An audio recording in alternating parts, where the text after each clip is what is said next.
Welcome to the 2023 Women's D2 Final for the Red River. We're so excited. We'll have the Dallas Harlequins in green and black in their typical Harlequin kit, kicking off to Little Rock in all black and red.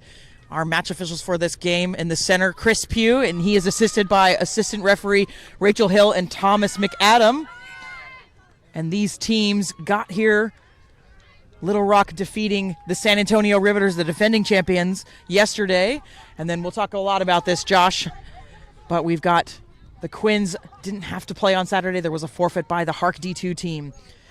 I'm excited to be here. I'm with Josh Kuykendall. I'm Wendy Young, and we're going to bring this excellent match to you. We just had a men's D2 semifinal. Was absolutely phenomenal with San Antonio upsetting the Austin Blacks, who led at the half.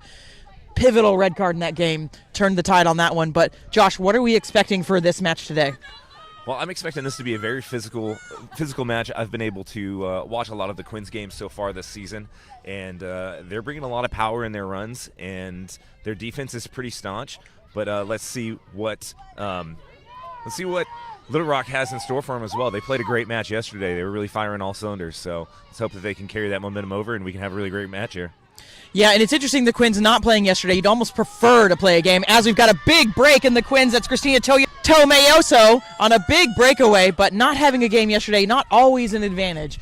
We do have some special replacement rules in place for Little Rock. They've only got a roster of about 22, and they're going to be able to use some extra replacements. It's a precedent from last year where this happened. We'll come back to that. We've got some action in the 5-meter. Quins threatening early.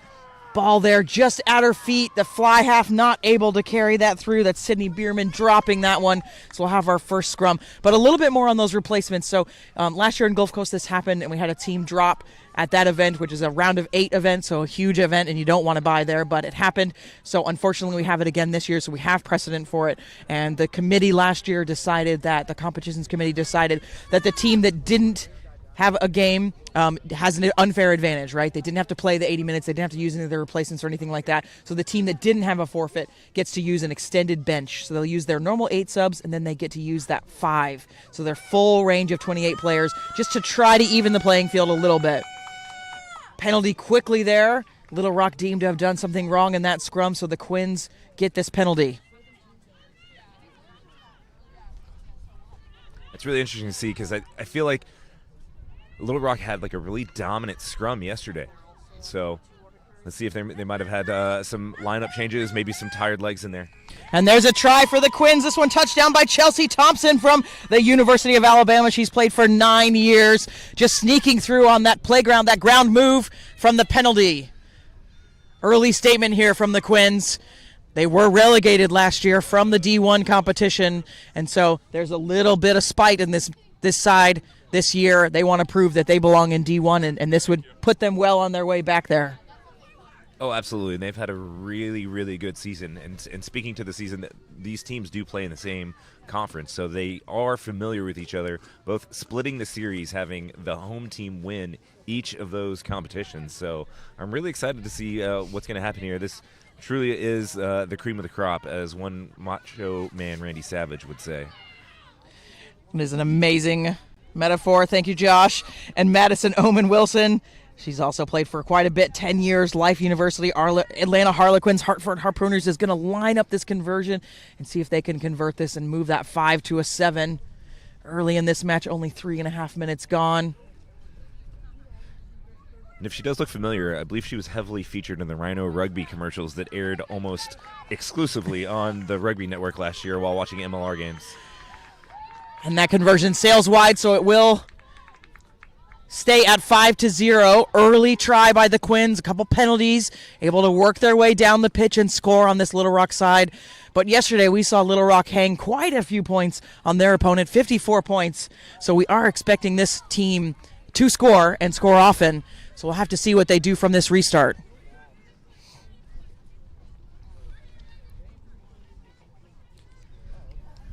I think that early pressure there from the Harlequins kind of knocked Little Rock out of their game. I know that they were very dominant early yesterday, so let's see if they can knock some of that rust off. Yeah, and the kick a bit deep, but handled well by the Quins. And they immediately get to work going to that left side, using that forward pod. Little Rock content to Not contest directly there, but now all over Omen Wilson, but deemed to have been offsides by referee Chris Pugh. They go quick. It's Omen Wilson on the lead. She offloads to that prop who bounces one, now two. Excuse me, the 8-man. And finally brought down. Good tackle by Lauren Rushing, but penalized again. Looked like side entry there, so Little Rock in some disciplinary trouble early in this match.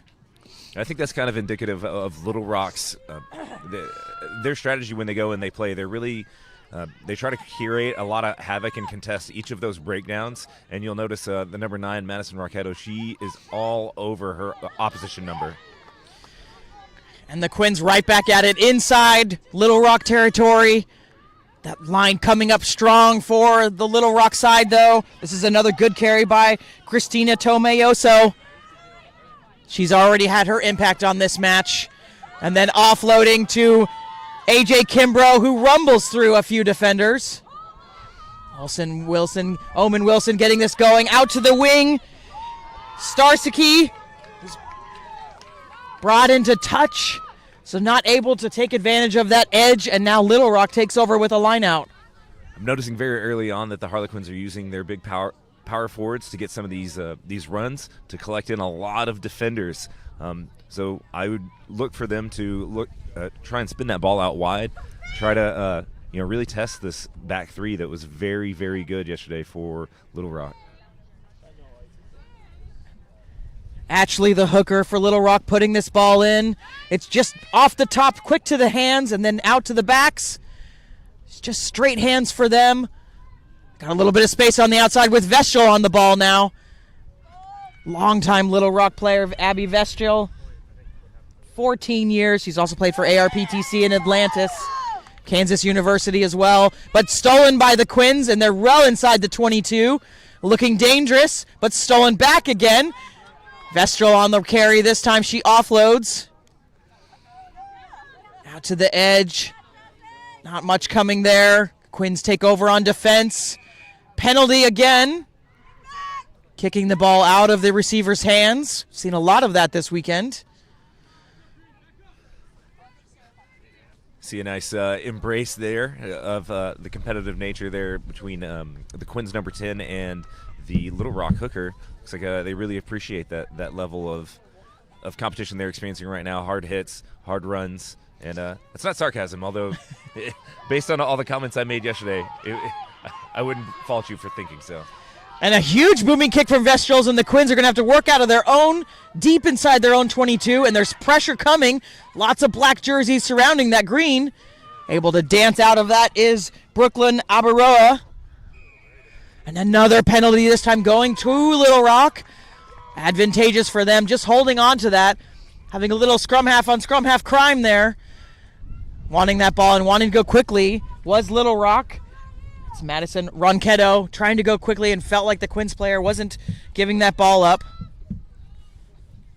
Again, just very indicative of Little Rock's strategy going into this. They're competing and contesting every single ruck, trying to make a good jackal there and have a quick turnover. Big tackle coming from the Quins, driving back Little Rock. That was the inside center. Slow ball, but still with Little Rock. Now it goes to the big lock. Devin O-ring, and another penalty, so now it's switched, and the Quins in a bit of disciplinary trouble. They'll go quick out to the right. That's Lauren Rushing, looking for that inside pop to her wing. She may get driven into touch, and she does. What a great suffocating tackle right there into touch. Definitely wrapped up both arms. The ball carrier unable to get that pass away to their support player, and just really cutting off all the options there that Little Rock had. Excellent play. And we're just 9 minutes in this match with the Quins scoring very early, 3 minutes into the game. Little Rock threatening here with this line out and just bouncing around a bit there. So we've got a knock on, and it'll end up being a Quins ball. Just a little bit of sloppy ball. We've got like some pretty intense gusts coming and going. Not really the consistent wind that we had yesterday. So I think these players aren't quite able to adapt to it just because it's come and go, and just a little dirty ball on the ground and unable to collect it. Unlucky hands. Yeah, yesterday 75 degrees almost all day long, beautiful sunshine, and this morning woke up in the 50s with 15 to 16 mile per hour winds gusting. So the wind definitely having an effect on the game today, and it is coming straight across the pitch, so it's somewhat affecting kicks. But as the Quins work this one out from that scrum, you can see we've got a kicker at the back ready for it. The fly half clearing this one. It's a good kick by Bierman. Maybe not quite the distance she wanted. And the Little Rock will take over with a line out. I was really impressed yesterday with the formation of the back three of the Little Rock here. They were able to cover a lot of kicks, really get a lot of great tackles on the outside. Number 11 here from Little Rock was all over the pitch. That's Zena Bowman. She had a phenomenal game, but unfortunately had to get subbed out a little early because of some calf cramps. Hopefully she's got that under control and can continue that dominance today. And that throw not straight. So the Quins will have an option here. Looks like they're going to choose the scrum. Not surprising. I think they've got a size advantage here in the scrum possibly. Oh, absolutely. And I know I've known AJ Kimbrough for quite a while, and she's bringing quite the power there in the front row. And on the other side there, we're going to have the one and only Shazza. Shout out to the former Dark Dames player. Lots of experience in this Quins scrum, ranging from 5 years to 10 years. So lots of longtime Quinn players. And scrum stolen by Little Rock. Working it out as the scrum half. She's under a little bit of pressure now. She gets swallowed up by the defense. It's Ronquetto trying to get this ball back to her side. Now they're just going to pick and go from the base.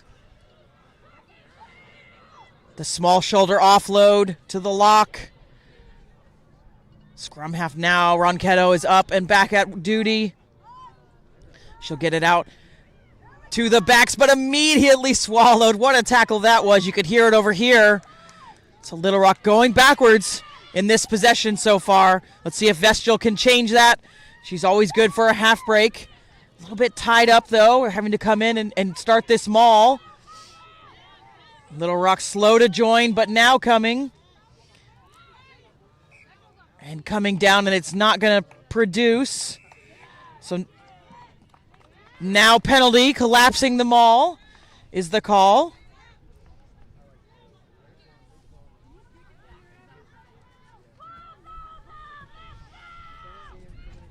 So Quins deemed to have pulled that one down illegally. We're going to see a training ground move from Little Rock. We saw this earlier. Interesting to not kick for the touch. Vestal has a great boot, but they'll carry it in. Santiago on the carry. Also an interesting take for this tap and go, because I heard over here on the Little Rock sideline they were questioning whether that was within Vestal's kicking for points range there. I think it certainly was based on all the kicks that she was making yesterday. And here's Santiago again, getting them even closer to the line. 2 to 3 meters out. She's brought down by the defense. And they're going to go out to the big lock again. But she's tackled well. There's AJ Kimbrough on the stop there. And then they're able to steal this one. So the Quins with a get-out-of-jail card.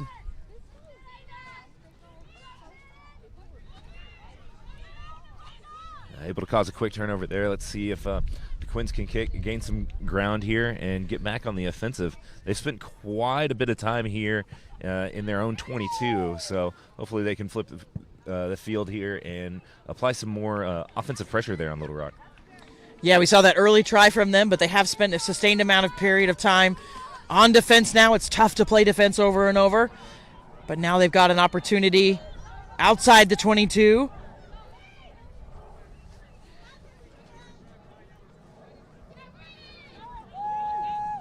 Underbrink will have the throw, and it is to that second pod, no problem, but the pass between the 9 and 10 is a little bit off, but that bounce pass is on again, all the way out to the left side now. Picked up by Little Rock, it's loose, and Little Rock attacking just outside that 22-meter line again. Another penalty. Lots of penalties stacking up here. Yeah, I think that's just going to go to both of these teams. They're kind of getting frantic at the breakdown. Obviously, trying to go for that quick turnover, and sometimes you just mistime it, or you get a little too greedy, keep the hands in there a little too long. It might not give the referee the appropriate amount of space from the tackle to becoming the jackler. Something that they're not a big fan of. So, and that kick not making it to touch, so Little Rock takes over again. They're going to go short ball to Ray. And then they've got some space on the outside here if they can use it. It's through the hands but dribbled. So it'll be a scrum to the Quins. Early kind of feeling teams out. We've got 15 minutes gone. Not sure who has the edge here beyond. Little Rock's had a lot of possession in territory. And Carmelo the puppy back on the pitch. If you haven't been watching the games, he's been the star all day long. That was a great decision right there by Oxgorietia. To kick that ball away as soon as she had lost possession of it there. AJ Kimbrough was right there going to collect, and it would have been very hard for her to bring AJ down by herself there. It's like the 15th time. And there's calls for a leash for this dog, but nobody can leash that wild animal. Not even his owner, Wheezy. So the Quins will take over here. They're just at that 40-meter line. They do lead by 5 points. 16 minutes gone in this first half, and it's just been a struggle to get the continuity for both sides here. Let's see if anybody can make a change there. It's a big pickup from the back. She beats the first. That's Tomeyoso again. We've got some hands in this ruck. Little Rock thinks they've got the poach. They don't have it. Captain pleading with Chris Pugh. Not understanding the call.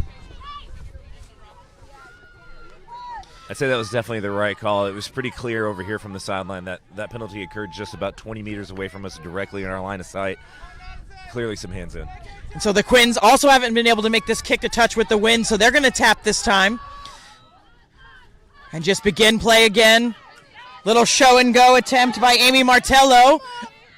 The fullback coming in on a nice inside line, Corellis. And they've got a huge pods of forwards just waiting for the distribution. She does get it out to anybody else? No, it's the 8-man again. And then again, now out to the backs. Some forwards hanging on the shoulder. Take the small offload. And again, it's a nice quick ball for the Quins here. This is looking much better from them. Going out to that wing. The pass is not to hand, just as I say it's looking better.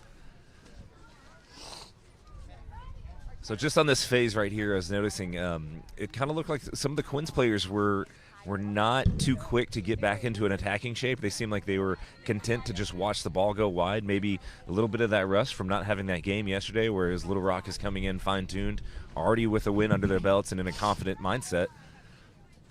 And that might pay dividends later into this game. It absolutely could. We're still in the early minutes of this match. 18 minutes. Quins just with a slight lead. Little Rock having most of the majority of possession and territory since that first try. But Quins showing some sparks. If they can get that continuity together, we could have a game on our hands. Off the top with the line out. All the way out to the inside center. She finds Vestial, though, who tries to offload, but it's going to be forward. She makes that offload, and I think they're gone. But what an effort on the tackle. That's Blades, Texas A&M. She's got a huge line of credentials. Her rap sheet is very long. Got a substitution here from Little Rock, number 16 coming on for number 5. Early sub for During. She has been an impact for Little Rock.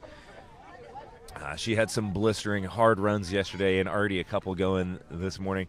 Met quickly. She was a hard one to stop for sure. We've talked a bit about the Quins experience, looking at the Little Rock experience. We've got some players with 6 months, 9 months next to their name, 2 months next to their name, and that is the sub that just came in. Josie Shanky, 32 years old, has only played rugby for 2 months, but stepping into this women's D2 final. Good on her. When Wilson, she offloads to who? The only one that carries the ball for the Quins, Tomeyoso. And, of course, I'm being sarcastic, but she has carried the ball a lot there. Penalty, though, against the Quins.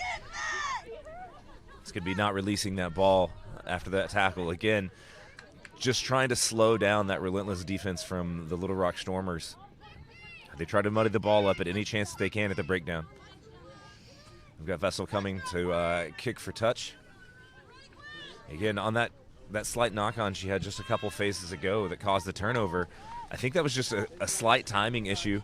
I think Little Rock had a 3-on-1 outside had she been able to make that pass. And that would have been 5 points for sure. Well, and Blades had the hit there, and she was excited and pumped after that one, and that might be what this Quins side needs. Looks like we're going to have time off for a blood sub. We've got Little Rock's number 9 right over here, getting some blood wiped away. Looks like we got time back on. She'll stay on, just get that treated. And Little Rock, really good opportunity here just outside the 40-meter line inside Quins territory. Rushing looks to be at that first pod, ready to take this throw. She will go straight up. No jump by the Quins, and it comes down into Little Rock's hands. And it's another big run by Santiago. She's so difficult to take down. Finally brought to the deck. The backs want it, though, and they go quickly through the hands. Out to Vestal again. She breaks 2 tackles and gets the offload to the fullback. Little Rock making moves in this first half, playing from behind. And that's a good run by the prop Garner. Only played for 1 year in her first championship match. And there's the reserve that has come on. Has only played for 2 months, but clearly an athlete, Shunky. And another penalty. It is stacking up here. It's interesting to see Santiago definitely had a lot of great runs yesterday. Noticed that she came off of the bench, got the nod to the start today. But it looks like she's definitely got plenty of energy left in the tank, making it an immediate impact in this game. And have to wonder when Chris Pugh is going to go to that pocket. He's had several penalties for both sides.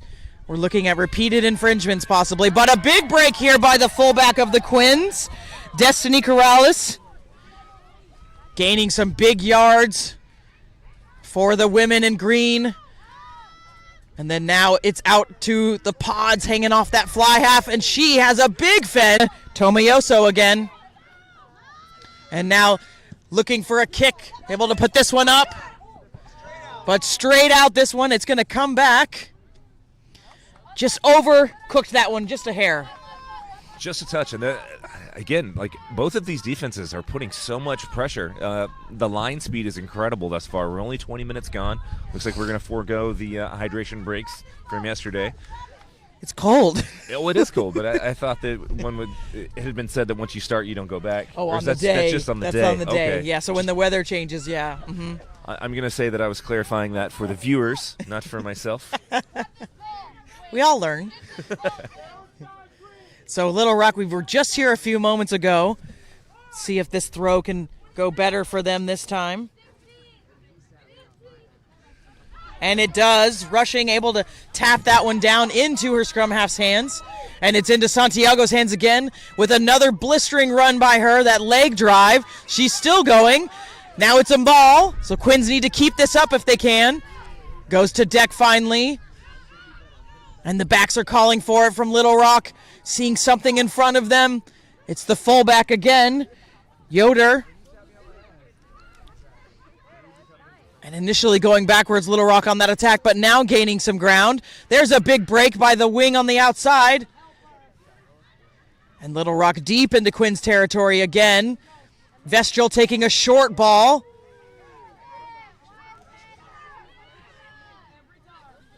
And that slow ball coming. Picked up by the 16. Shanki again. And this one, Santiago, a little bit low, but it doesn't matter. It's another penalty. This time in favor of Little Rock. Wendy, if I could, I'd like to come back to this maul that we had over here. And you were saying that the Quins didn't want to take that down. So being a longtime player and also a referee, what is a referee looking for when you take it to a maul, whether it's going to be deemed as a collapsing a maul penalty or not? Yeah, so it's a maul once you have one supporter from the attacking team and then two from the defense, and then they kind of corral around the ball, and it does look like a mess, but we're looking for, that's not a tackle, so you can't take it to the deck. It's got to stay up, so they've got to stay up on their feet. They can bind in from the back and do whatever they want from the back, but you have to keep it up. And then key that the Quins can actually tie it up and get a turnover if it doesn't produce. But Little Rock on a really good run here. Out to the fullback. She's got a little bit of grass in front of her and a nice footwork. She's going to go in under the post. What a try by Adrienne Yoder, former Air Force player. That is a critical try for Little Rock, spending so much time down in the Quins territory. 5 points really, really important for them right now. Oh, absolutely. And definitely the 5 years experience showing there on Yoder. She was able to do a quick show and go out to the left and a step back inside just to manipulate the defense, get them on the back foot, off balance just a little bit and unable to recover. That was a great run that she had there. Clearly had the support outside. It was a 2-on-2. Those are hard to break the line sometimes, but she was able to do it. And while we wait for this conversion, we did have a substitution for the Quins. Ayadua Gutierrez coming in, former Texas Tech player, also played for the San Antonio Riveters, 14 years of experience coming. So some going to the bench early, the Quins, for some experience. Vessel's lining up the kick here. She was a dynamite kicker yesterday. But to be honest, it didn't really matter given the margin of that one. But here she gets the much-needed 2 points to edge out and go from a 5-point deficit to a 2-point advantage for the Stormers. Yeah, 25 minutes gone in this first half. It's been very tight. Points slow to come. Quinn scoring early, and now Little Rock taking that lead. We know both teams can score. We've seen really big score lines from both of them during the league season. Wondering if the cold weather having something to do with it, or it could be just they're that well matched, these teams. I definitely would agree that these teams are definitely well matched. You know, again, they're the top of the division. They're here on this weekend. They earned every bit of it. So the play, the whole season has been phenomenal from both these teams. And another huge carry by Shunky coming off that bench and making a big impact for Little Rock. Little Rock, as you mentioned early on, does have a short roster, but due to the forfeit on Saturday, playing with some extended replacement rules that were brought in last year at another event, just to try to level the playing field. Turned over by the Quins, though, and our new reserve for the Quins taking over and making an impact. That's Gutierrez, still going, 20 meters under her belt. Quins looking to go quick. Out to that left side, they're going to go out to the wing, a big pass over the top. She's well matched, and this is a dangerous tackle. We're going to have a chat. Referee Chris Pugh looking to talk with Thomas McAdam about this one. We have seen some big calls earlier in the match with the men's D2. We could be looking at some color here. I think there was 3 yellow cards and 1 red in this previous match. And I think they definitely impacted the outcome of that match a touch. So no card there. Going to go penalty kick only. So they'll tap and go, and this time it's into the hands of Chelsea Thompson. She's still going. Offloads. Looking to offload, but doesn't need to. She'll do it herself. Chelsea Thompson from the University of Alabama, 9 years of rugby under her belt, 28 years of age, taking the lead back for the Quins in a critical score. Yeah, that was really that's how you capitalize on those penalties right there, and it was a great way to bounce back, immediately erasing the deficit that Little Rock was able to put on the board, and maybe able to fend off the attacking Stormers here. I don't know. My brain is breaking as I speak. It's a long weekend. It was so sunny yesterday, and so it was hard to keep track of things. You have that sun sickness kind of thing, and then today it's cold here, and it's day 2 rugby, day 2 championship. But the Quins in control. Last few moments of this match, this kick, all the conversions, of course, important. But this one makes this a much harder lead to overcome for the Little Rock. Has a nice strike, and it slides through the posts. The Quins lead this one 12-7, 28 minutes gone, almost 30 minutes gone in this first half. And this one is a tight affair. Yes, this is everything that you would expect to come out of a division final here on the Red River Rugby Conference state finals. This is just a great game. First great game, then this one. Like, all of these finals have been phenomenal to watch, even going back to yesterday's men's D1 final. Now, we did crown the Austin Blacks the D1 winner yesterday. They move on to the national championships June 2nd through 4th in St. Charles, Missouri. And these teams, the remaining divisions in Red River, are fighting. They'll have to go to Gulf Coast, Orlando, in 2 weeks and play our True South friends. And then the winners of those games will move on to the championships and join the Austin Blacks. But a nice carry there by the Quins off the restart. And again, that experience of the replacement Gutierrez. She's getting 10 to 20 meters every time she carries, and she's still going. So hard to take down. And another carry by the Quins. It was a nice break through those centers. Looks like we will have another Little Rock change coming your way. I can see Coach Kate Turpin coming over to speak to the number 4. And the Quins changing tactics a little bit. This box kick. But the Little Rock is back. That back 3 triangle is back and squaring up this one. It's one fend by Adrian Yoder. Another evading Quins players left and right, and they maintain the ball. Scrum half coming up.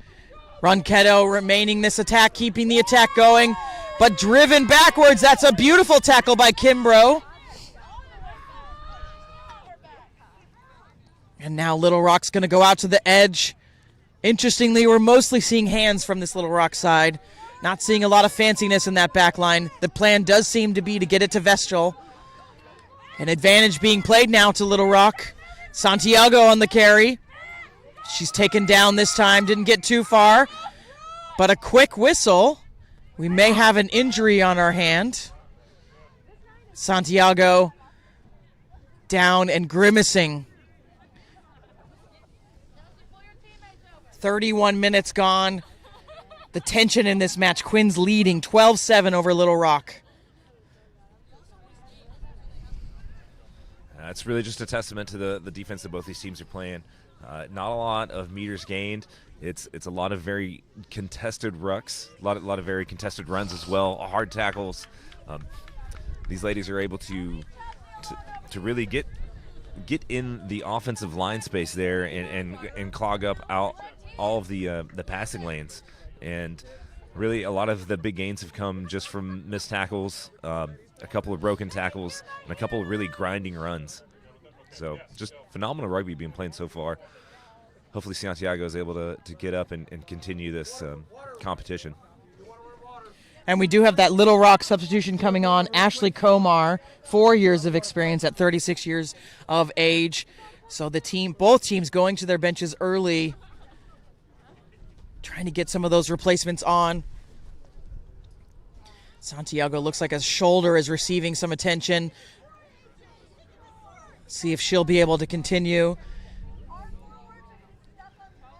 Testing the rotation of the neck here, so it is a good sign that she is sitting up to receive this attention. And a little bit more about that Gulf Coast Championships in 2 weeks. It's that super regional format, so we've got teams, Florida teams, we'll have Georgia teams, Carolina team, and then a TRU team in the women's division, and then it's very similar in the men's division. They have crowned a few of their champions, so I know we're going to have Knoxville Minks, who won it last year in the women's D2 bracket, and then Chattanooga also returning. Excuse me, it's the Charlotte Hurricanes this year, so a new side for them. So some of those teams, it's coming into the picture's coming clear of what will happen in 2 weeks at the Super Regionals, and they will be streaming those matches, and we'll bring that information to you as well as those teams look forward to going to Orlando, Florida. And then stay with us at 3 o'clock. We have our last final of the day. It'll be the men's D3 final. Austin Blacks versus the OKC Tribe. Blacks, of course, been to the final many, many times, won the national championships a couple of times. OKC Tribe, our newest champion from the North Division, coming in and looking to shake that up as we restart play. That men's D3 game is going to be really interesting to watch. I noticed that Oklahoma City had a very mobile front row, which is unusual to see at men of that size, so it'd be very entertaining at the very least. Right now, let's focus on these ladies and this amazing game that's happening right here. And this time they're able to contain Yoder. She's had some amazing runs this game. Good for 10 to 15 minutes each, and there's that leg drive, so strong. Air Force player showing her caliber. And an amazing effort there to roll away by the Quins to not get that penalty. Big tackles coming in. The physicality of this match is only rising, and that is with that tight score line, 12-7, with the Quins holding on to a lead for the last few moments here. And Santiago able to continue and seeing her in support of her teammates there. And we're going to go out to the backs now for Little Rock. Gorialatea pushing that ball out to Vestial. And another penalty. This time Little Rock, Quins deemed to have been offsides. We are going to take time off, though, as they look at this injured player. But seeing some sparks from Little Rock here. Yes, again, sparks from Little Rock, but a crushing defense being brought up by the Harlequins. Again, lots of great runs, but not a lot of meters gained. I think what's going to happen here is, one of these teams are going to have to wear the other one out, send the ball back and forth from sideline to sideline 2 or 3 times, and then just find the smallest amount of seam to be able to take advantage of it and gain some real meters. And that's Alicia Atley, 28 years of old, and she is one of those 6-month players. Her first championship. Congratulations to her. Very exciting. Starting hooker for Little Rock. And Abby Vestial's going to try to pound this one down the pitch. She's got a booming leg. This one is a little bit low and caught by the Quins, so not into touch, and they take over. It's a big run by the fullback, Destiny Corellis. 8 years she's played with Griffins and the Reds, and now with the Quins. Going forward. Stolen by Little Rock, but the penalty, so done illegally, in from the side. Well, looks like a high tackle call. I wouldn't be surprised to see Pugh go to his pocket here pretty soon. There's been a lot of high tackles lately. Hopefully not a form of escalation from these teams. And it's a big carry by the 8-man of the Quins, and they've got lots of space out here. Numbers. Kimbrough's going to take this one for a run, though. She stopped short of a break. And now the options in front of them. It's a slicing inside run for Blades. Texas A&M graduate. And the ball slow to come. Advantage now. And then now the penalty coming. It's not rolling away by the number 10 here from Little Rock. She was trapped in that ruck. And Ullman Wilson's going to go herself. Some fancy feet and some show and go from the scrum half. Now the penalty going the other direction. Isolated. And again, we've got some just extracurriculars there. We're between the scrum halves. We saw this earlier. So Pugh taking a second to just reset those expectations on the players, bring the temperatures down. That's an interesting little exchange there, but definitely a really great jackal right there just to take advantage of that slight lapse in support there from the Quins players. And let's see if Little Rock's able to capitalize here, gain some ground, and put some points back up and try to level things out before the second half begins. And no surprise they're going to go with Abby Vestial's leg, the cannon. Always bet on that. It's going to be a little bit of a shorter kick for her, but they'll maintain this possession. And this one right in front of us, Josh. We're going to have a great shot of this one. Oh, absolutely. You hear the scrum half from Little Rock really chastising the defense of Little Rock here, informing them they need to go lower on to stop these hard runners from the Harlequins here. And that one just getting tapped down barely by Lauren Rushing, getting her fingertips on that one. And a big hit there, hearing some big noises and a knock-on. So we'll have a Quinn scrum. Few minutes left in this first half. Definitely think that sound was a little bit of sounded like a cleat hitting the ground, slapping really hard. Yeah. So, and again, just the physicality at this point in this game is still phenomenal. Halfway, almost to the halfway point, and these ladies are still giving it everything they've got, still running just as if it was the first couple of minutes of the game. And we can see the wing brought over by the Quins. They've got everybody on that left side. So looking to make a move to the left, more than likely. Scrum half there, possibly inside that pocket where she's not allowed to be, but putting the pressure on, almost picked up by Vestial.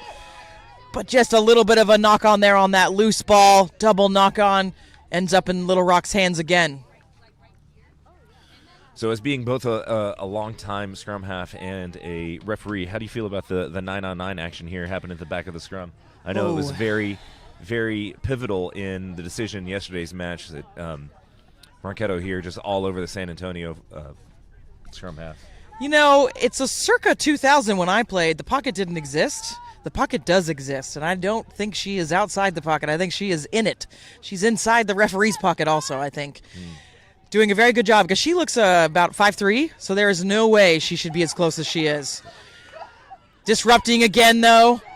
Not able to make that tackle is Ronquetto, and it's another big carry by Tomiyoso. I think there was just a little bit of a knock there at the back of that scrum, but yeah, play on, referee says. Could have come off a foot. I don't know. It's another pickup by the try scorer, Chelsea Thompson, driving that one forward. Huge hit by Vestral in defense. Big one. And that pass over the hands of the wing. So we'll have another line out. These hits are just flying. Yes, you hear the Quins complaining that Vestal came from an offside position, but I really think she just had a head of steam, and anticipating that impact definitely affected that pass. Sailed off the mark and directly into touch. Actually, first couple of lineouts were a bit shaky, but now it looks like Little Rock is getting it together. And, of course, commentators curse, but it still ends up in the hands of Little Rock. So you can hear that helicopter fly over. We are in an active flight path with the Austin Airport just behind us here at Nixon Lane. It's a nice run by the fly half. Edmondson. And slow to get up for Little Rock. It's Catherine Ray there. Catherine Ray, that big hit on the knee. And over the top this time, Vestral seeing nobody at home. So race does look like Whitney Ullman Wilson will get there first. Goal line dropout is the call, but a nice idea there. Yeah, that was a great idea to kick that one. Finding nobody home. Again, the back three of Little Rock are so disciplined, definitely showing a little bit of difference here between them and the Quins. I think they're having to, because of these just bruising, punishing runs by both players, or by both sides, they're definitely having to commit every defensive resource they can and see if might be a little bit more strategic kicking coming soon. And that goal line dropout picked up by Yoder, the fullback. She's had a fantastic game. This one stolen, though, by the Quins. Faith Waller on the steal. Referee and dual track athlete. Love that. And now it's into the replacements. Gutierrez's hands. She is so difficult to contain as she continues to run. That leg drive, the power that she holds. Taking them from the 22 all the way up to almost the 40. Now it's into Thompson's hand. She's also dangerous as she slices through and shows us the tongue and the point. She says, tackle me, and then now we've got the grin because she did get absolutely smashed by Yoder. If you can dish it, you got to be able to take it. Now, offsides there on this side, but a no call by the referee. Good call as she was able to get back on sides. But this Quinn side now rumbling in the last few minutes of this match. Not few minutes, minute of this match. They're going to go out to the edge. The Quins, now it's their fullback, Destiny Corrales, getting them across that 50-meter line. Slow ball. Omen Wilson going to get it back to their driver, Tomiyoso, on another big carry. Stolen by Little Rock. It was the hooker, Ashley. And then they're going to go out to the right to who else? Vestal off of that pass from the inside center. Bowman's been distributing to her all day. And then now the wing gets tripped up, but Vestal will play scrum half and carry it herself. Driven backwards, though. That Quins defense has been so physical all day. Out to the short side. Yoder again. Not able to get through this time. And now Bowman will carry herself. And it's a loose ball. Now the Quins up in the defense, driving Little Rock back one more time. We're into the red of this first half. We're on the referee's watch. Quins leading 12-7, but Little Rock with possession, trying to get some more points in this first half. Can they tie it up? Can they take the lead? Another big hit. Santiago on the carry again. Little Rock's got lots of numbers on this side if they can use it. It's Vestal out to the wing. It's Yoder again. High tackle, we've got advantage. And it's Thompson and Yoder. It's becoming a classic matchup here. Slow ball again for Little Rock. They'll give it to their forwards. No advantage, offsides. Last chance for Little Rock. Thought about going quick, but they're going to hold this one. And Vestal will fire up the cannon again. Saw Pew check the watch there, just making sure that we're still within the first half here. I think I might have missed the restart on our stream clock here. And we will play this out. The law change that has been a yo-yo over the years. Sometimes we don't play it out, sometimes we do. This year the law is we'll play this penalty out. So Little Rock with one more chance. Pew making the call there that this will be final phases, final play of the half. And Ashley lines this one up. There's been no trickery from Little Rock in the lineout. They've gone to that front pod all day long, and they're going to go again, but stolen by Faith Waller. And then it's in the hands of the Quins. Squirts out, picked up by Little Rock.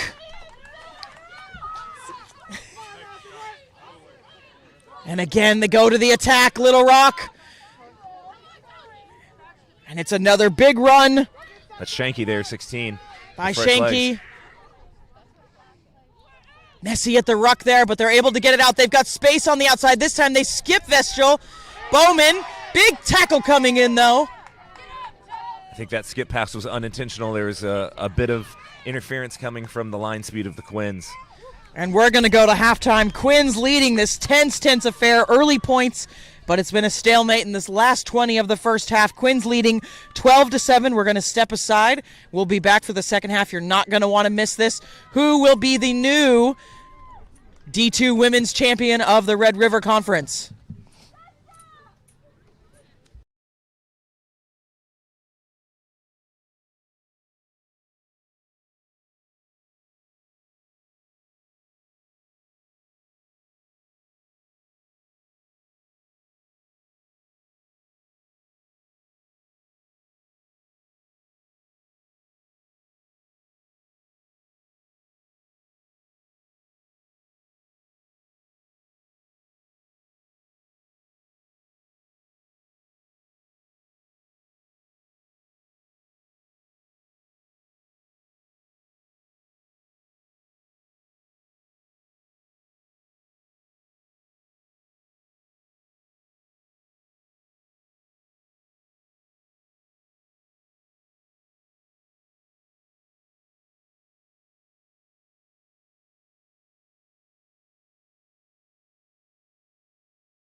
Welcome back. We're getting ready to start this second half of the Women's D2 Red River Final. We're going to crown a 2023 champion this year. It's going to be a new champion since San Antonio did not make it through. They were our champion last year, but we've got a new opportunity for a new champion. Quins in the driver's seat right now. We did just receive some substitutions for Little Rock, some new legs on. Ashley Jones and Amy Joyner joining that side. Joyner, an absolutely experienced player, 4 years, 47 years of age. Looking down the roster, I think she's the oldest Little Rock player, and good on her. That's amazing. Little Rock restarting this second half. It's into the hands of the try scorer for Quinn Thompson. She's taken down, though. We have seen this game has been really tight, obviously, in the score line, but then as well on this defense, both sides having very good defense in the first half. Quins, though, putting in some big tackles. And a quick shift to the outside, the Quins there, but going to be driven into touch, just a little bit of a hesitation. And Little Rock will take over and have a good opportunity for a line out. Just a little bit of a change in pace here. It seemed like the first 20 minutes of the entire match was played in the Quins 22, and then the entire rest of the second half was played here between the 10s. Just a real stalemate in defense and offense. Let's see if some of these tired legs might open up some seams to be taken advantage of by either of these teams. Yeah, and that one's not going to go straight. Quins are initially choosing scrum on all of those, and it looks like they're going to choose scrum again. I think Little Rock has the height advantage in the scrum, but a little bit more of a weight advantage for the Quins. We have seen some epic replacements coming on for the Quins, in particular Gutierrez, sporting 14 years of experience. She has come on and been absolutely phenomenal for the Quins. We have seen, though, the pest at the scrum half has been this Madison Ronquetto for Little Rock. She has been all over Omen Wilson, causing some ruckus at the scrum, not able to let them get clean ball out the entire match. She was an absolute menace to San Antonio's scrum half yesterday as well. I think we've got that pocket problem fixed, though. You notice the scrum half staying behind the flanker's foot.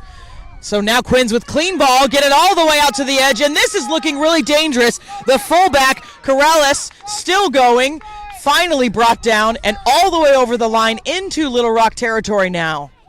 Penalty, though. That poacher isolated.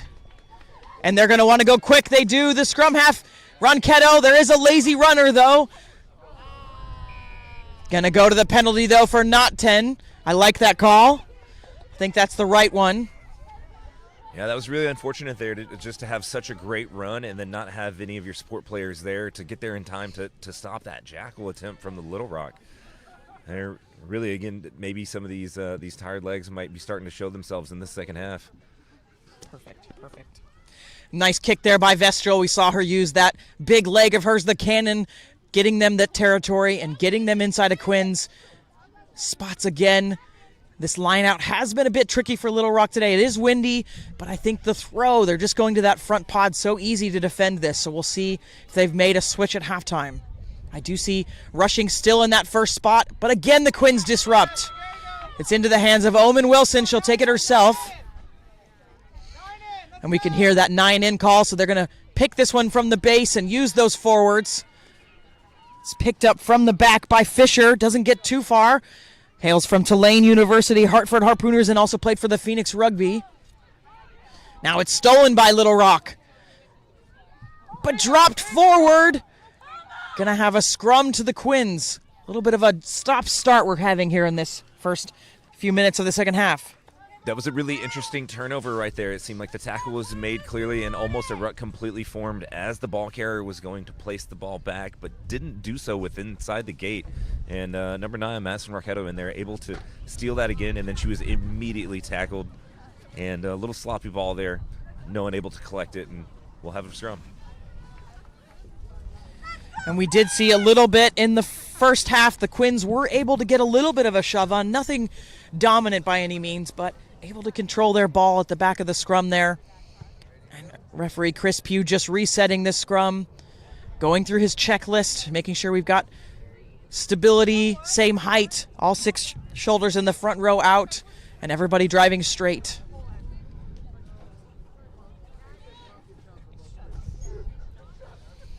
And Wilson will put this one in.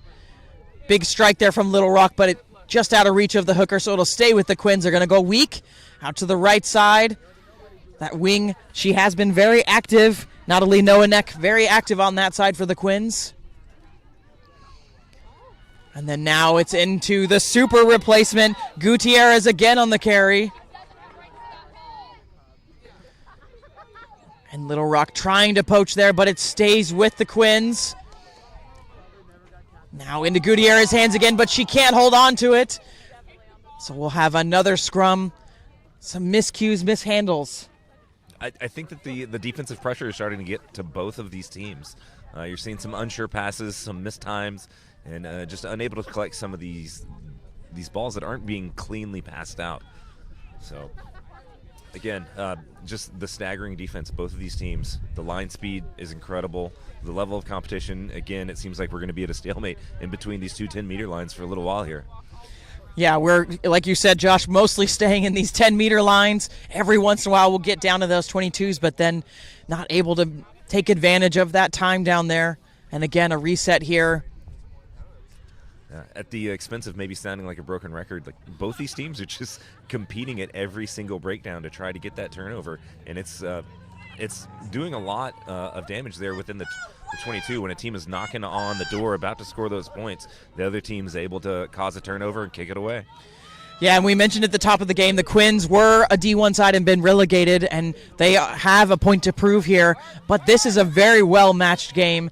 Quins with just that 5-point lead, 12-7. Already 6 minutes gone in this second half, and still we're playing between the 10s. Little Rock turning this one over. Going to go out to the backs. Got lots of space in front of him. It's behind Bowman, though. It's behind her shoulder, so she has to dish you-know-what to Vestal. She offloads to Yoder. And the wing having to come in and do a little bit of extra work. Now Vestal will take it from the base. She beats one. Offload off the shoulder. Oh, that was beautiful hands by the fly half to keep that in there. That's Edmondson. Beautiful hands there. Looks to be like a basketball player, able to pick that one up off the deck. Now it's Bowman again. A poacher is there for the Quins, though. A beautiful jackal there. Oh, that one was very clearly holding onto the ball there. You could see her body moving as the jackler was attempting to pick up the ball, and we're going to have a stoppage in time. Yeah, we've seen on the international, especially on the 7 circuit, they're really looking at, they want the jackal, they want the lift now. They want to see that the player actually has their hands on. No more of that scooping motion where, like, maybe I have the ball, maybe I don't. They really want that pull for the jackler. And Pugh just taking a moment here. We have seen a lot of penalties in the first half, and quite a bit around the penalty where one team's kind of holding onto the ball and trying to slow the other team down. So just letting the teams know that that's not acceptable.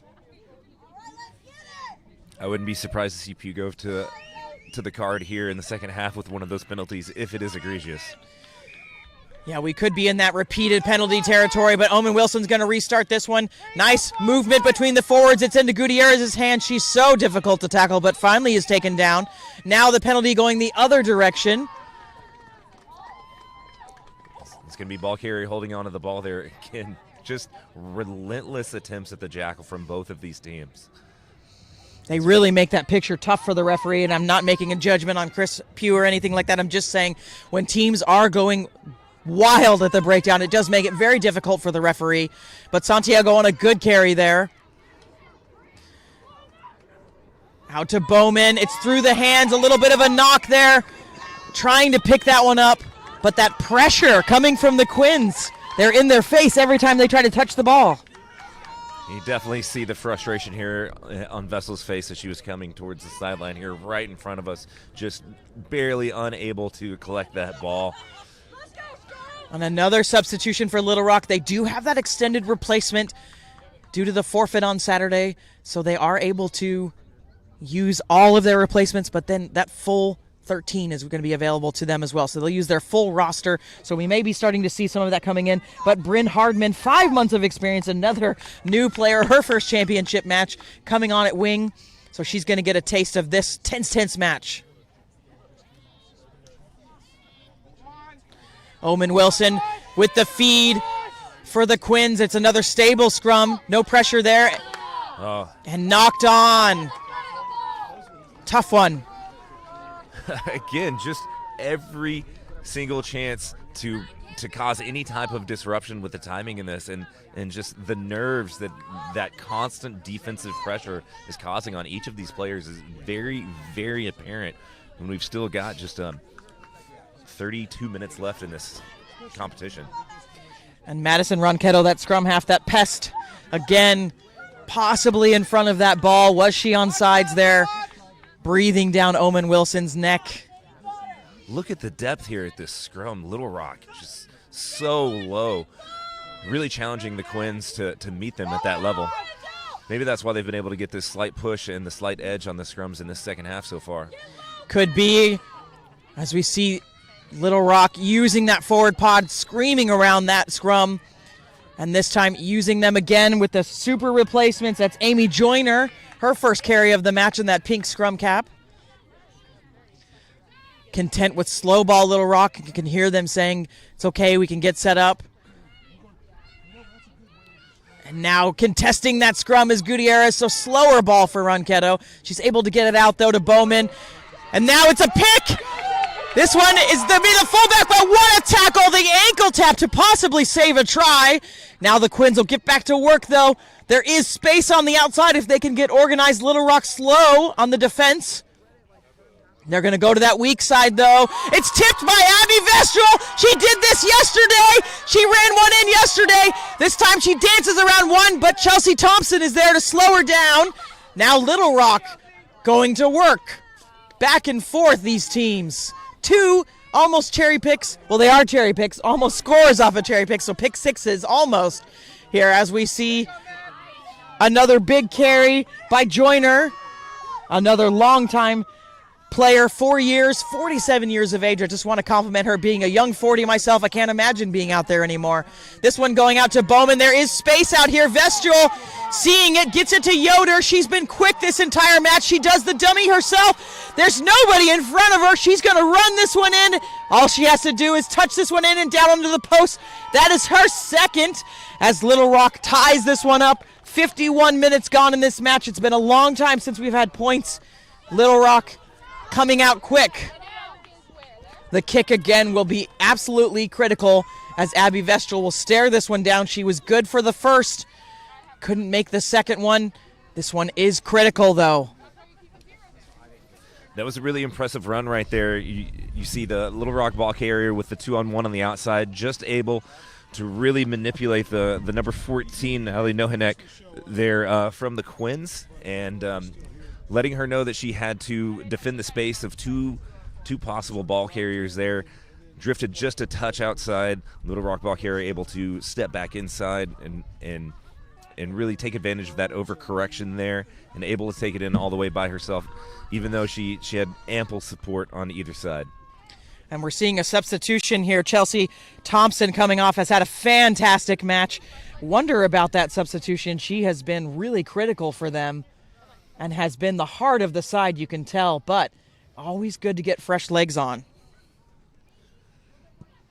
And this conversion going to go over the post with plenty of distance on it, and Little Rock now taking back that lead. 52 minutes gone in this match, still plenty of time, 28 minutes to go, and it remains tight. One thing that I've noticed that might start to play dividends here is that Little Rock does seem to be able to reorganize and get back into a good attacking and or defensive shape just a little bit quicker than the Quins. Hopefully they'll be able to realize that, get quick ball out, and take advantage of that. That might be one of the reasons as to why the Quins are being so aggressive at the breakdown to try to slow down any attempt at a quick ball to get the ball out to the fast legs on the end. Agree with you there, Josh. And this restart high and hanging and almost taken by the Quins. Looks like it's going to stay in Little Rock's hands, but a beautiful restart. And they're going to go right back to it. It's Santiago again. Another big carry from her, still going. They're going to try to hold her up now, though. Can see that intent in Quinn's eyes. Eventually getting that knee down, so it does become a tackle. Slow ball, though. Ronquetto getting it out to her hooker, Atchler. Big tackle coming in from Josie Fisher of the Quins. And again, we're going to go out to the backs. big line of green jerseys flying up to stop that attack, though. Rushing has to come in and support. Vestral shows a kick, but then she's swallowed by her opposite number. A big tackle there. And again, we're just seeing slow ball for Little Rock, but they're content to work with it. Joyner getting driven backwards now. She offloads. And we've got Quins with the jackal attempt. Don't think she's going to... hands on. Yep, I think she got it. She's going to draw that ball carrier, not releasing on that penalty. And Omen Wilson's going to go quickly. Advantage immediately, though. Double whistle. She could be in trouble. She has been a fantastic player for Little Rock. Josie Shanky could be looking at a card here for a professional foul.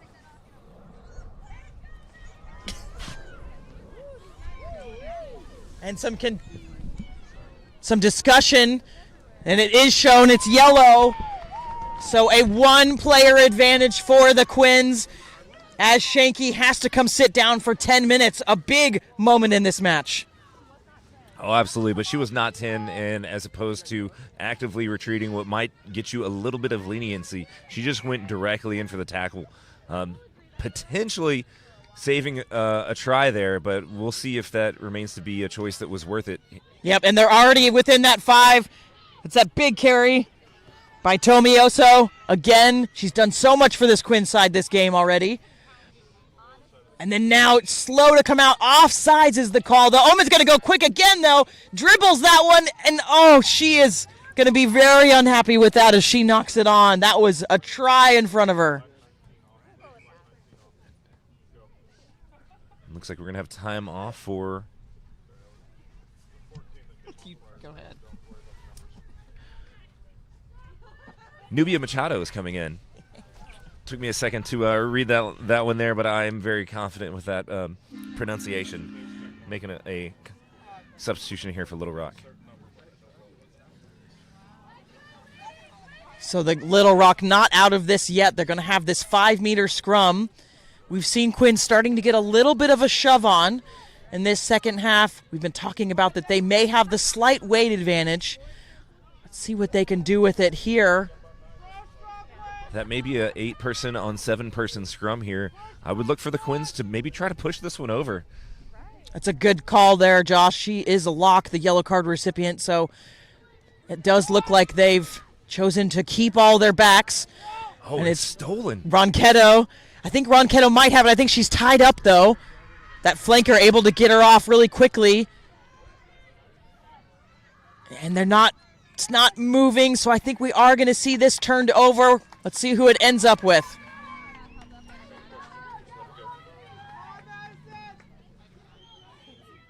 Looks like possession's going to be awarded to the Quins, so we're just going to have a reset of that scrum, just maybe about 10 meters to the right of its original position.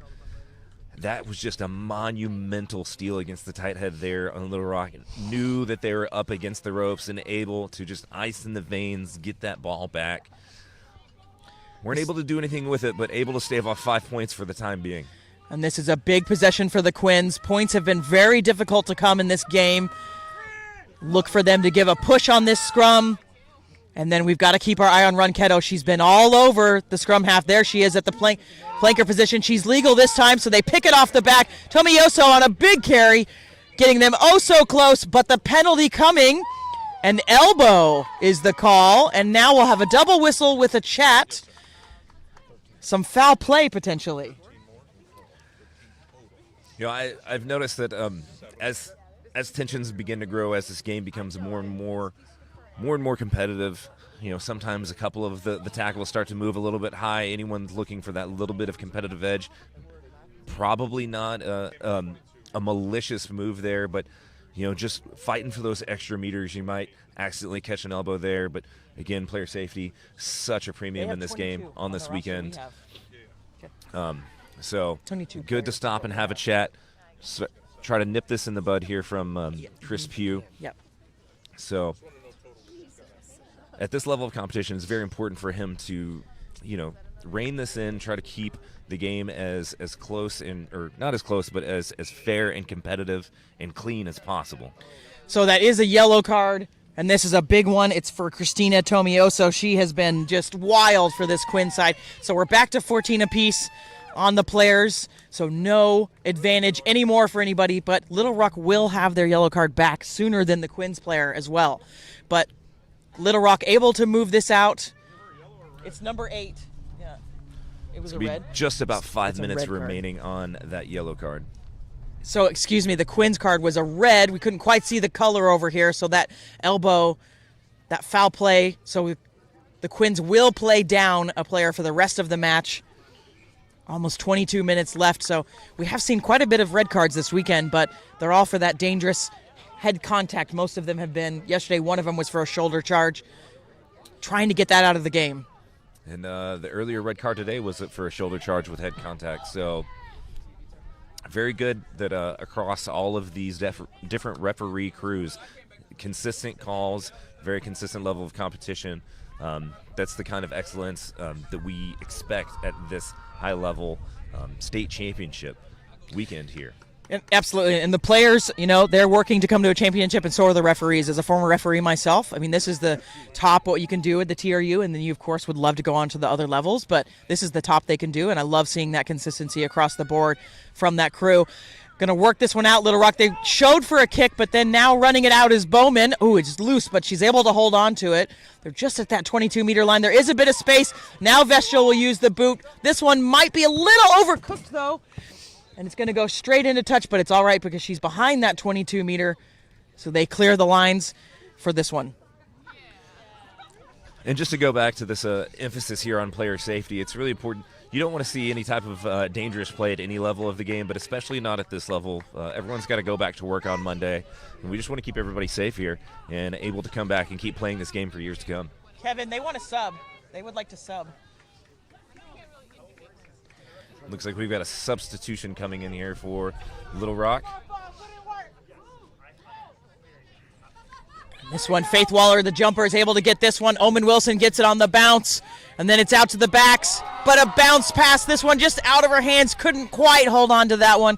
And we are going to start seeing where it looks like Little Rock is going to put the same players on. But again, they've got that extended replacement, the small advantage from the forfeit yesterday. So we are going to see Erin Seabrey coming back on, coming on for Little Rock. So if you're interested in the intricacies of that extended replacement, go read the TRU minutes from our call last week, and you can get into the details on that. But the gist is, yesterday there was a forfeit in the women's D2 game. Hark wasn't able to fulfill side, and so Little Rock has the small advantage of being able to use their full 28-man, player roster.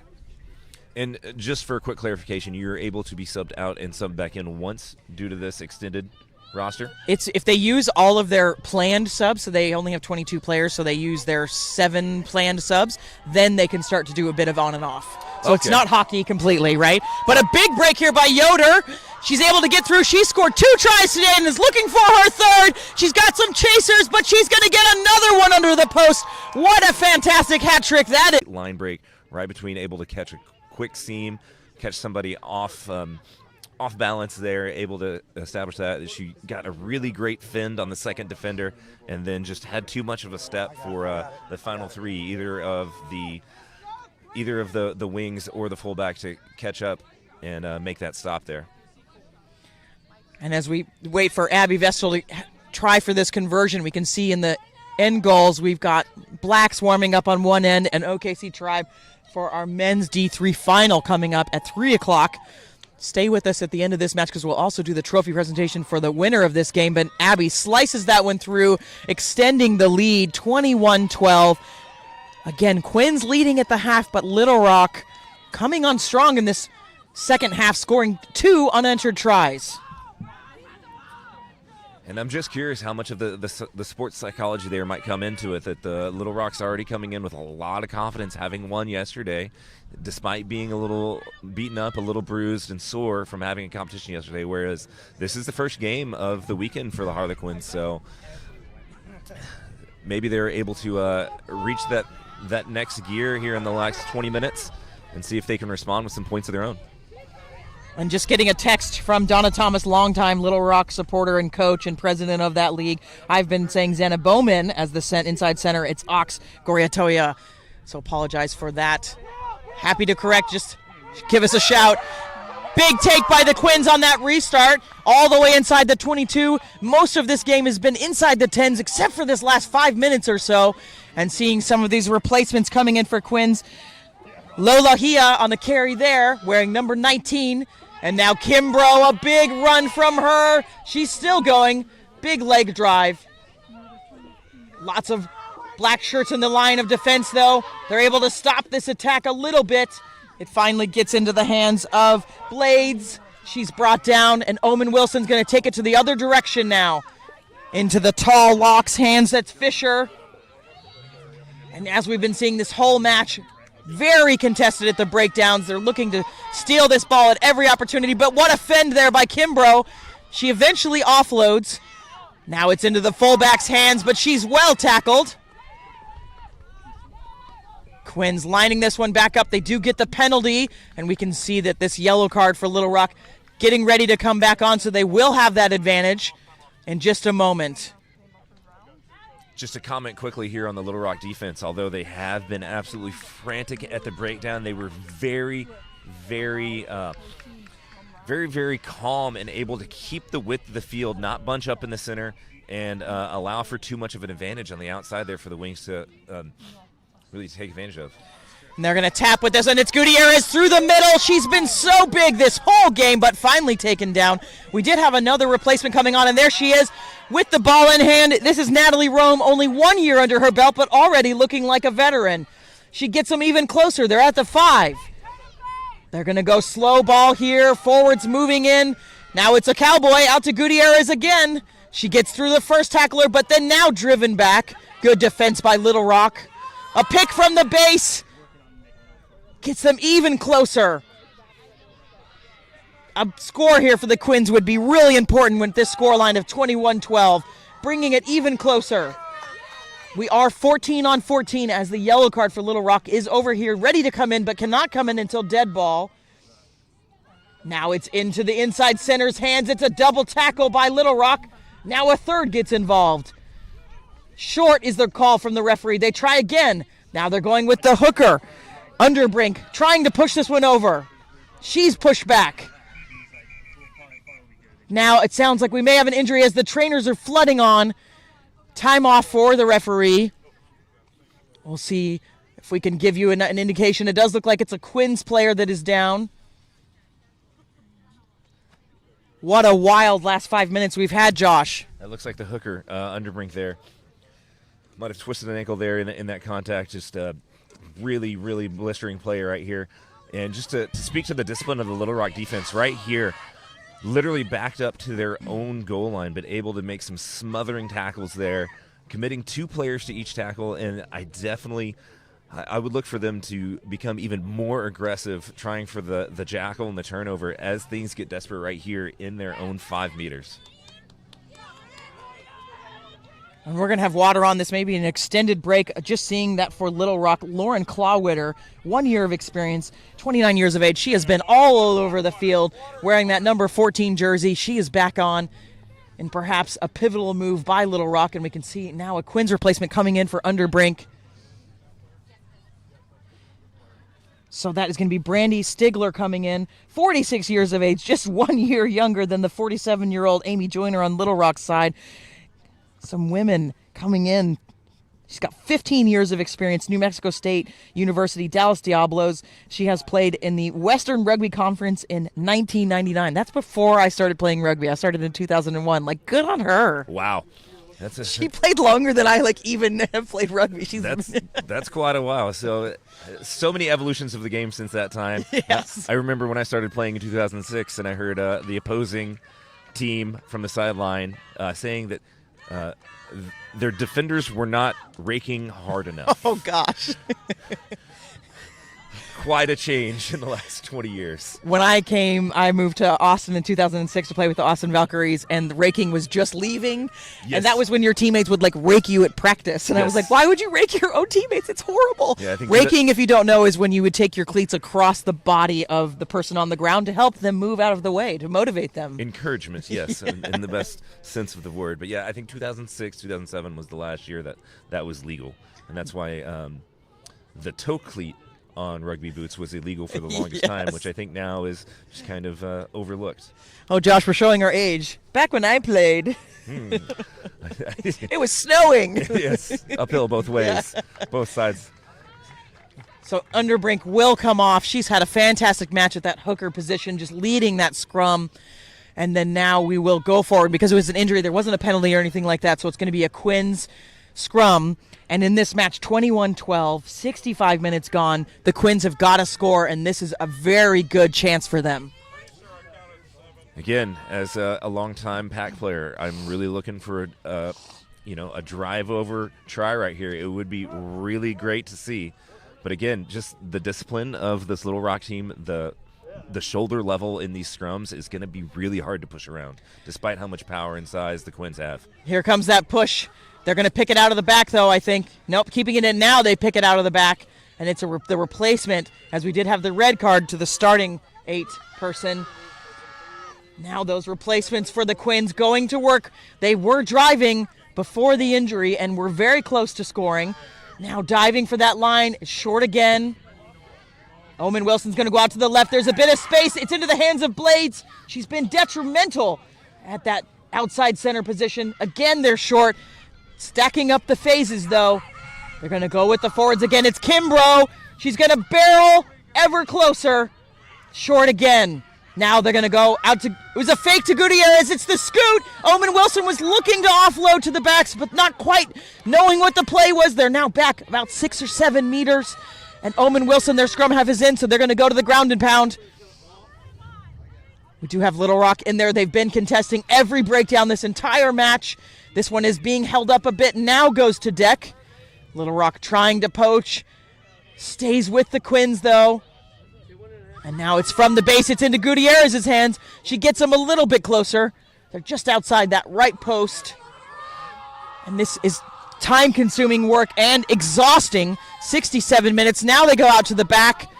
The backs, it's into the fullback's hand. She's had a fantastic match. Corellis, she's brought down. They are slightly going backwards, though, the Quins, every time they carry it now. There's another huge tackle by Abby Vestrel on the scrum half.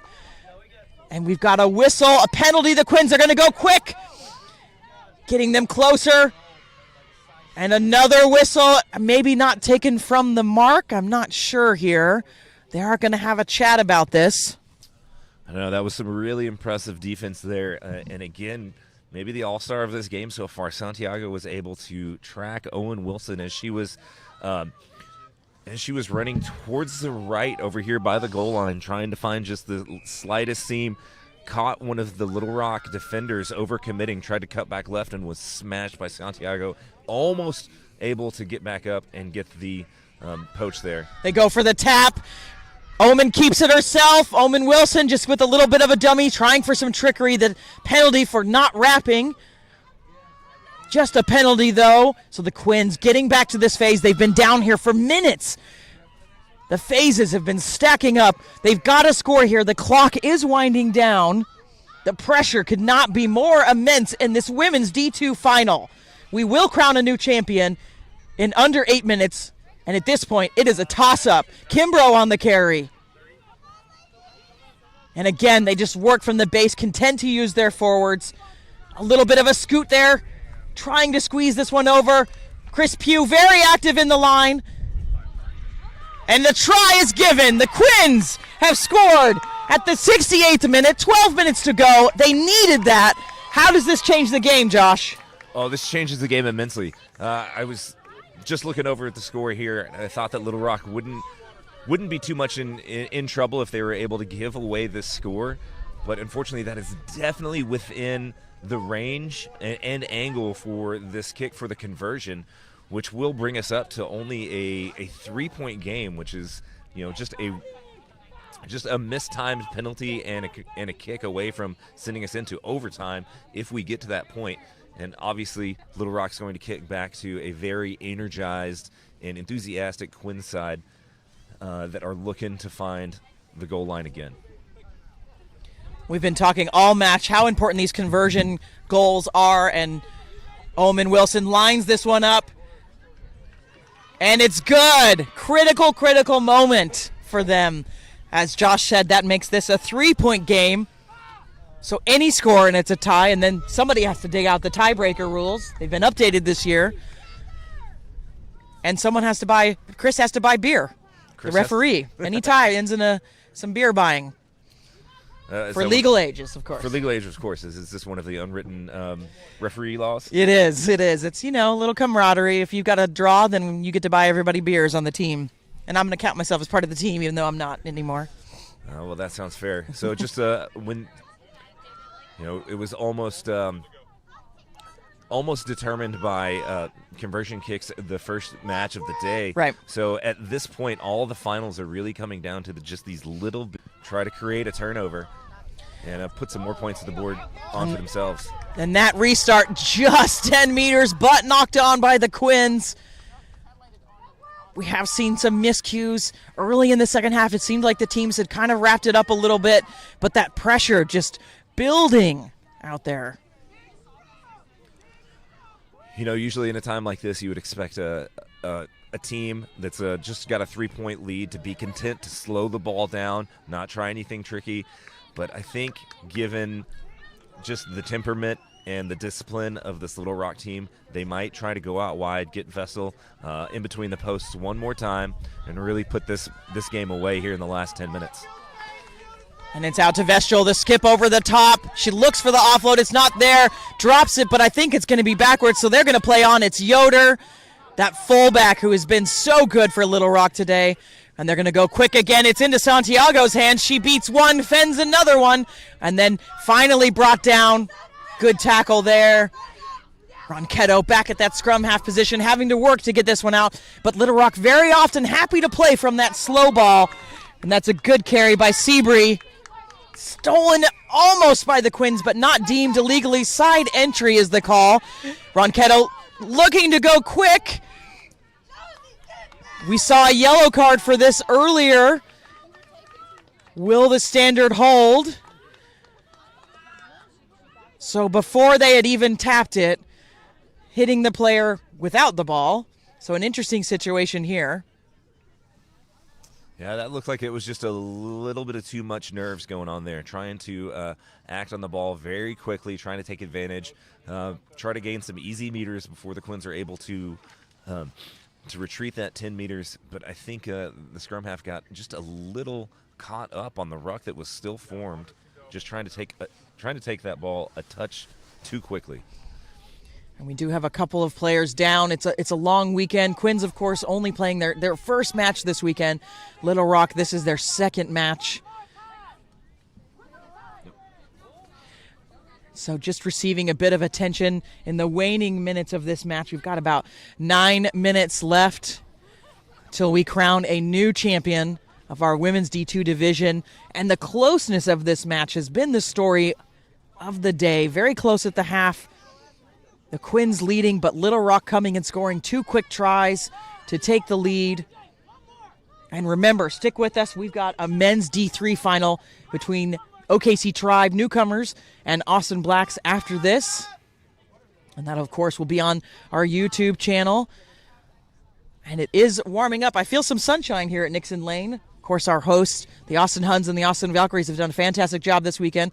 And maybe just shipping in a little bit of sun for the rest of our day. That would be a very lovely way to end today. But just as a quick recap, the Austin Valkyries not playing on this weekend. What's the situation with the D1 bracket here in TRU? Yeah, it was an interesting weekend yesterday. We did have Hark up in Colorado to play a match. Also, Utah was there to play a match, so it was a kind of a doubleheader for the 2 Colorado teams up there.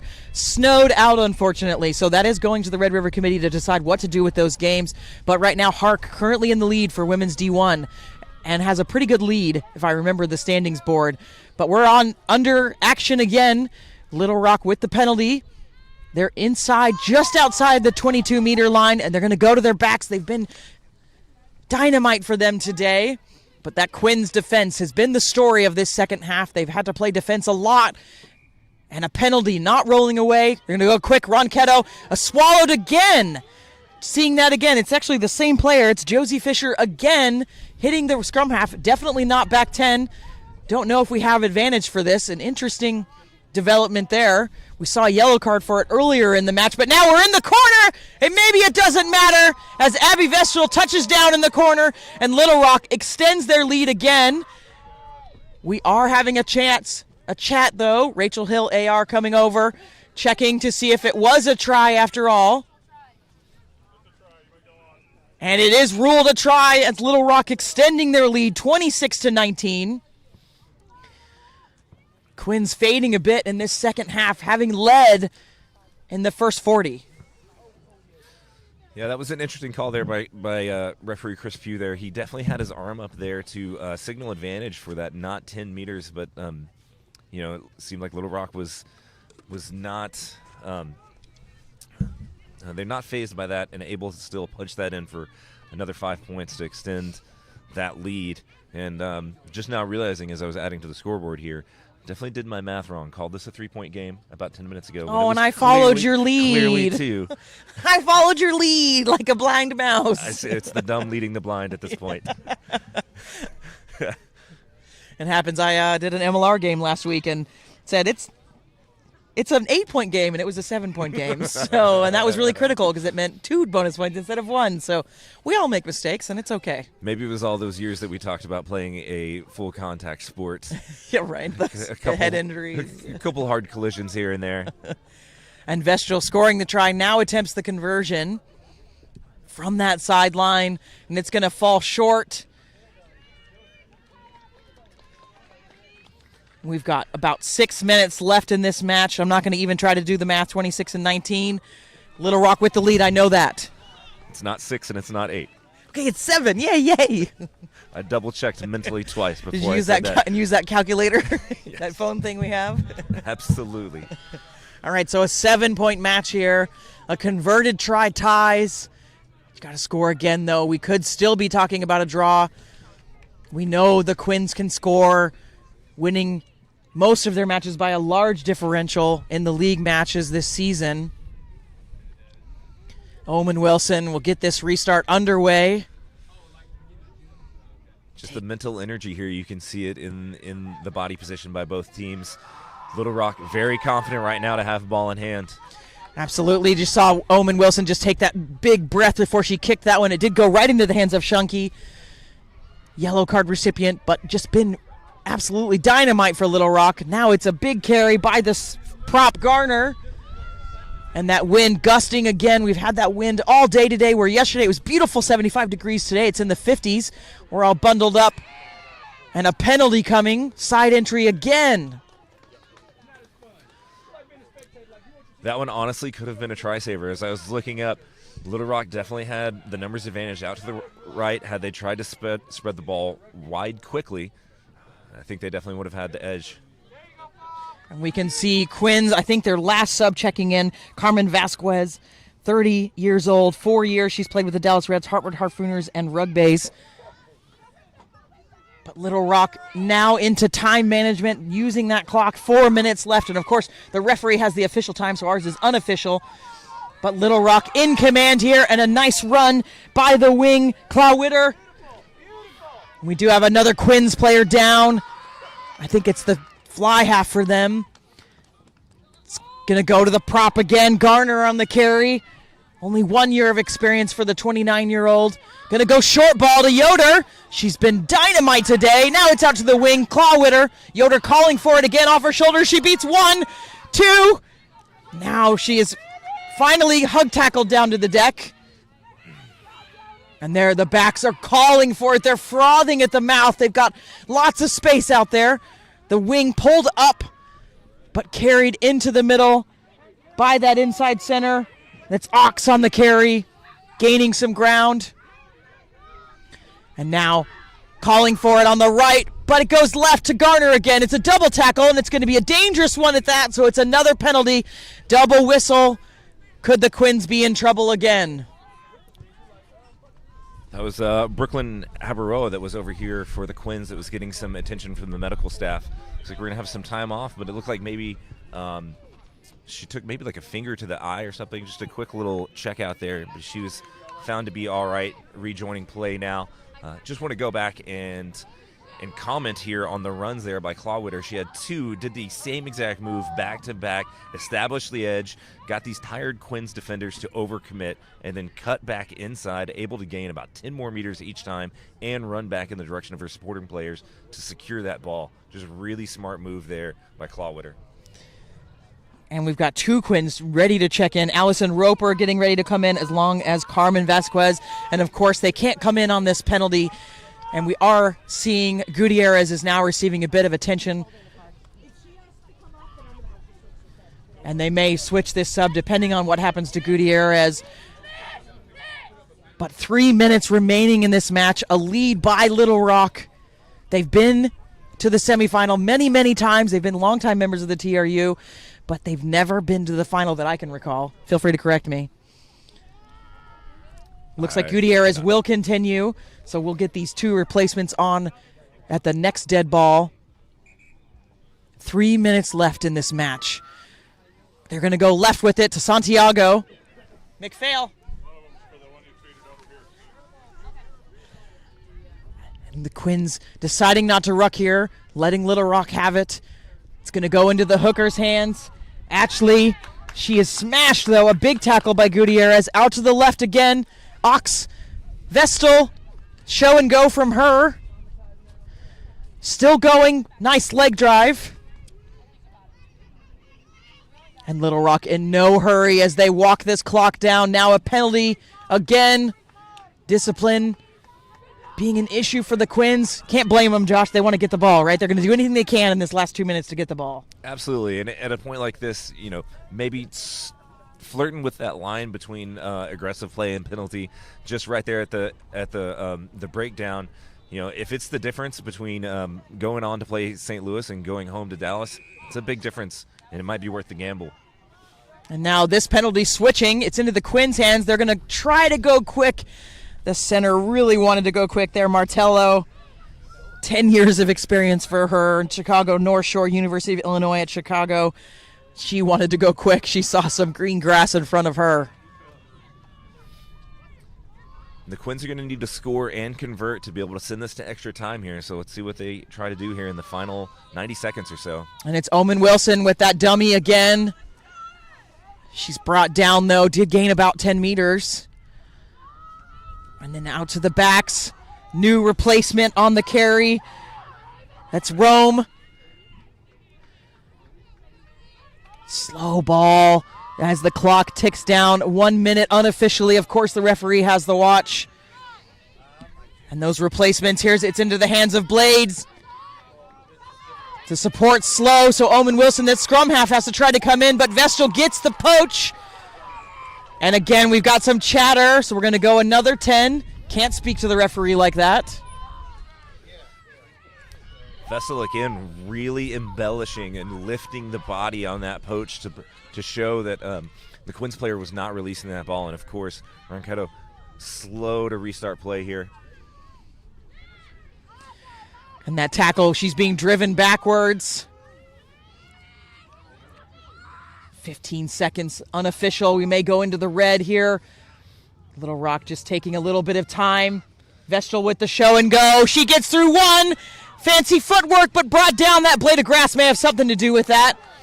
And then that support coming in hot to keep the ball with Little Rock. Penalty, though. One last chance for Quins. They go quick again. It's the inside center. All the experience she can muster. It's Martello. Finally brought down. They should have penalty advantage, though, for not 10. And the penalty, the jackler brought down. Now Gutierrez on the show run. It's going to go out to the backs, though. There's a bit of space out there. It's into the Lock's hands. That's Josie Fisher. She's driven back on the tackle. We are into the red in this match. 7 points between these two. Little Rock has stolen this, though. All they have to do now is get this into touch. Are they aware? I don't know that they're aware. It was knocked on. That should be full time. Oh, the drama, Chris Pugh. He may have more time on his watch.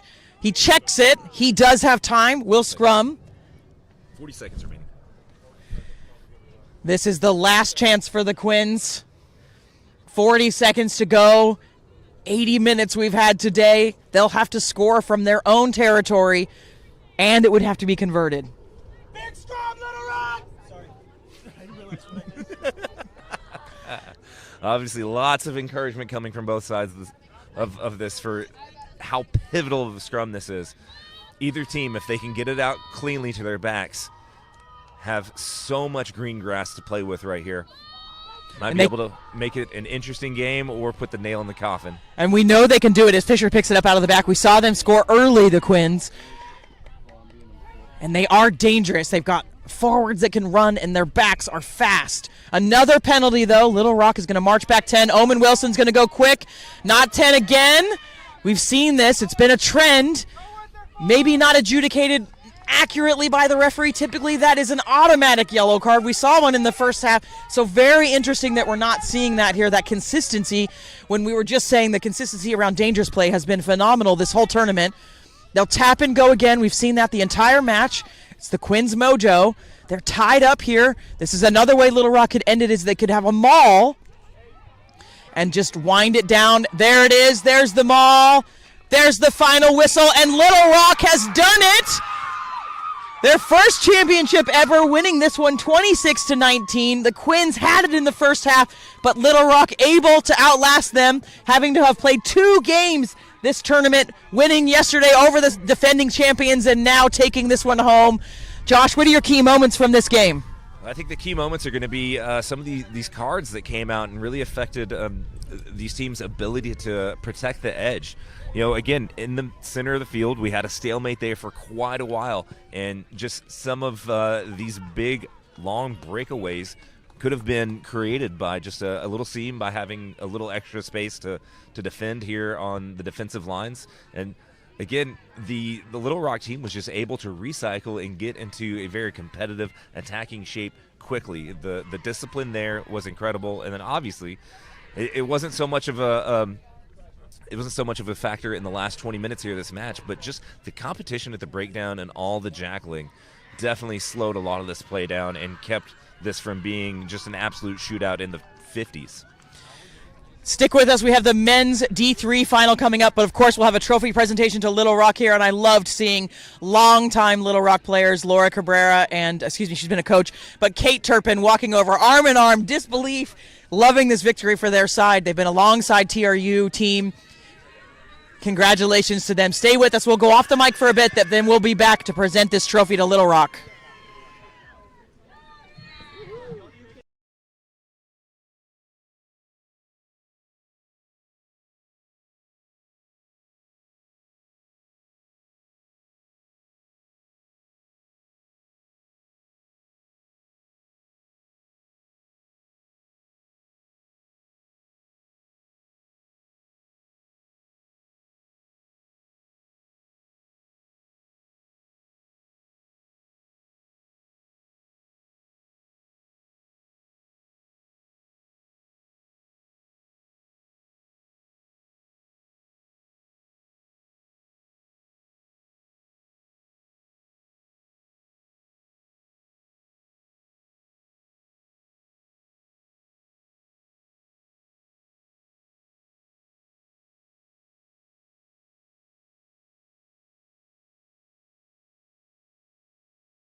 You ready to go?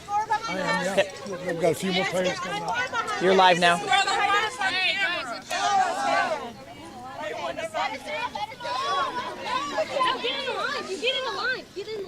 All right, ladies.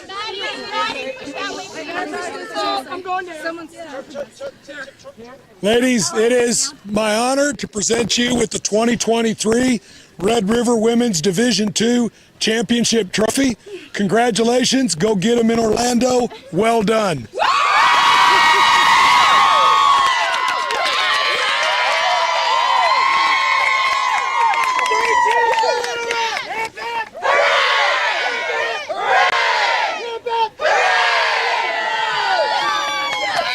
Congratulations, congratulations, congratulations, congratulations. Well played, long time.